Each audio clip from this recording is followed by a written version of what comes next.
Gentlemen, this is going to be the first part of lesson two. I'm going to make two videos about this lesson here. There's a lot of information in this lesson, so I'm going to break it into two.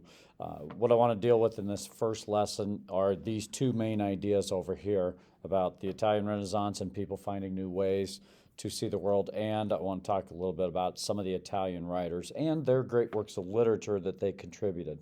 All right, so let's start with this first one here on these new ways to see the world.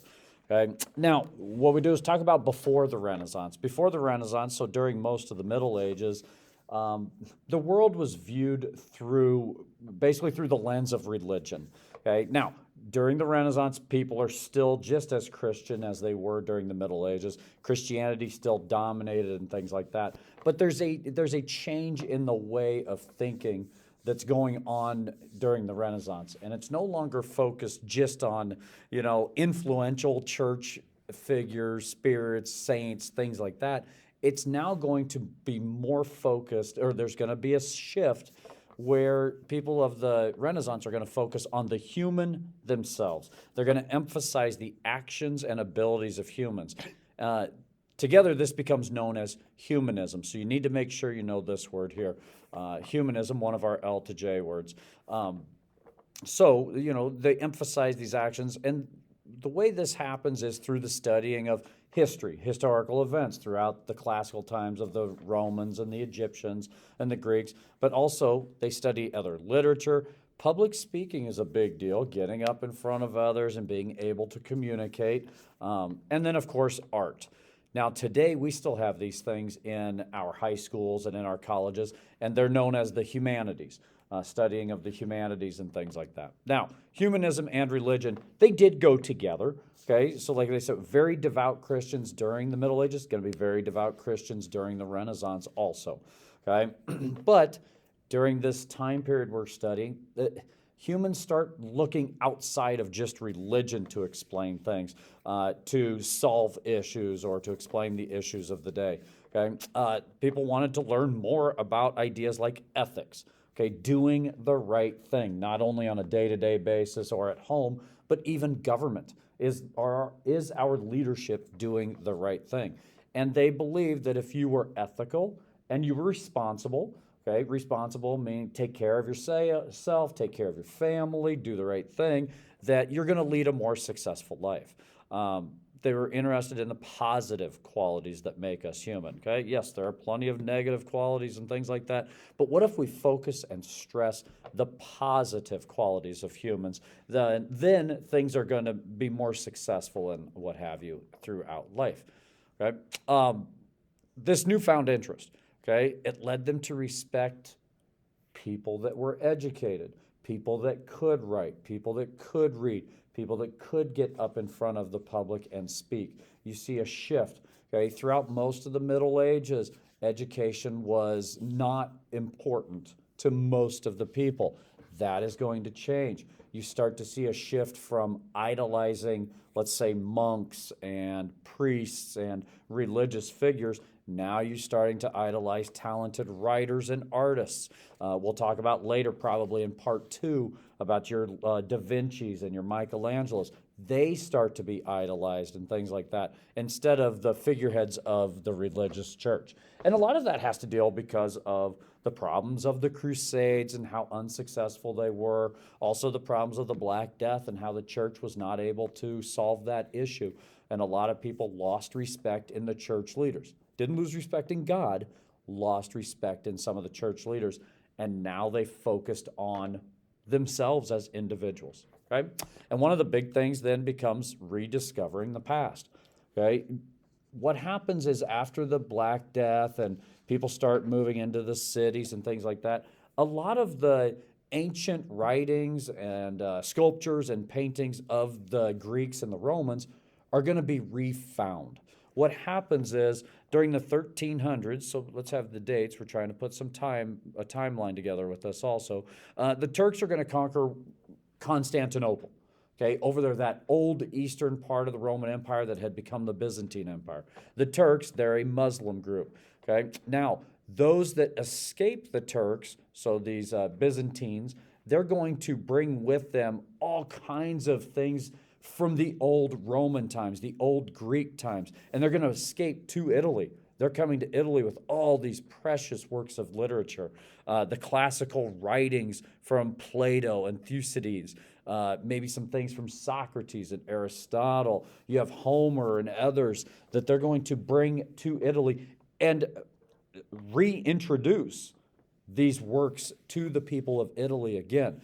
It's starting to get back to the old ancient Roman times. It's also during this time that they're going to start digging up a lot of these Latin texts that were hidden at the monasteries when the Roman Empire crumbled. If you can remember back when the Roman Empire crumbled, it was the monks at the monasteries. They are going to hide a lot of the old Roman and Greek writings throughout all of Europe. They're starting to be rediscovered, and people are introduced to these things again, and these new ideas from the Roman and Greek times really encourages the people of this time period in the 1300s to go out and recreate many of these themselves. Okay? Now, some of the things that they wanted to revive down here in this last paragraph is these types of educational subjects like grammar, speaking, poetry, history, the Greek and Latin languages, once again, the humanities. Okay? And people really did grasp onto this because it's new. It's something new. It's like the new video game coming out and things like that. This was just new to these people, and this is what just inspired them to do more and seek more, right? We'll get back to this here in a little bit, okay? Other ancient sources of inspiration are the Renaissance artists and architects also. As they were digging up these new texts, writings, things like that, they were also rediscovering a lot of sculptures that had been buried, a lot of paintings that had been buried, and now they can put them on display again, and these new images to them really excited the people of Italy. And then they are going to try to make their own works of art kind of in the same mold as the Roman and Greeks did. But they add more human qualities to it because that's part of that humanist movement that is going into this new time period. Here are some features of classical and some Renaissance statues. Okay, these two, it says here, were carved 1,500 years apart, yet they share many features. Here's a Roman statue. Here's a statue of Moses by the Renaissance artist Michelangelo. Okay, a lot of difference going on in there, and they're 50. This is older over here on this left-hand side. Okay, so kind of read through this. Now, I want to get to some of these Italian writers. Okay, we have talked about some of these in the past. Now, one of the first ones I want to introduce is Dante. Okay, he is, I believe, part of our LTJ. Dante, what made him so important is that when he writes the Divine Comedy, which he writes it as kind of a fictional, imaginary story of him going through his journey through the afterlife, and he meets all these historical figures from ancient Roman times, ancient Greek times, things like that. But what's most important is the language he writes his book in. He writes it in Italian. And that's the language of the people of that time. More people can speak and read Italian than Latin. And most things used to be just written in Latin. So he shows, hey, I can use the commoner's language to write. And it inspires others to read and write also. This next guy I know we've talked about, Machiavelli. Machiavelli's going to write The Prince. I know we've used him in L to J. Some of the most famous writings of his have to deal with how leaders should lead their people. Some of the things he focused on is that leaders should focus on the here and now. What's happening right now in our time? Don't worry about 50 years out, 100 years out. Let people of that time period take care of it. Another big idea that he had for leaders was this idea of being feared or loved by your people. And through his writings, he actually tries to convince that, you know what, it might be better to be feared as a leader than it is to be loved. And it has to deal with the fact that if you're loved, you can never be loved enough, or you can never love your people enough. They're always going to want more from you. But if you're feared, and then you give them just a little bit here and there, they're going to fear you, but then they're going to love you too because you're going to give them things. So it's just a way of thinking that we still use today about Machiavelli. And then one of our last ones is Petrarch. Okay, he's an Italian poet and had a lot to say about human behavior, which goes into our humanist movement.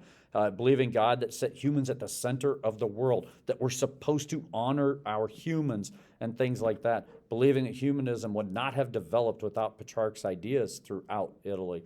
But it kind of combines the individual and the Christian teaching. So now you're getting humanism and spiritualism, Christianity combining together.